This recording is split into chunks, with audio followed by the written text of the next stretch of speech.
வாங்க மக்களே, பணியாரம் செய்யலாம். மிக்ஸியில் எடுத்துக்கோங்க. அந்த ரவா போட்டு அடைச்சிக்கலாம். அவ்வளோ வந்துச்சு. போட்டு ரவோட தண்ணி ஊற்றிக்கலாம்.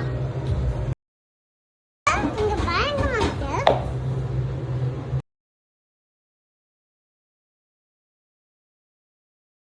பானீர் போட்டுக்கலாம். கேரட் போட்டுக்கலாம். பச்சை மிளகாய் போட்டுக்கோங்க.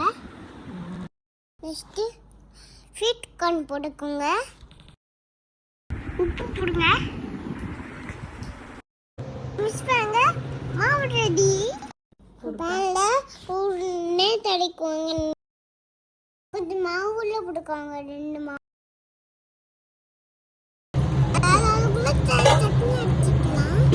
வெங்காயம் தக்காளி போடுங்க. மிளகாய் உப்பு போடுங்க.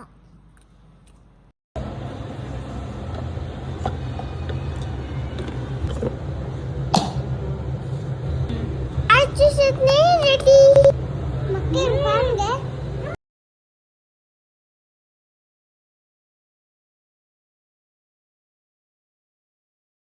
திருப்பி போடுங்க. சுத்திட்டு ரெடி. வாங்க சாப்பிடலாம். அம்மா நல்லா ஃபாலோ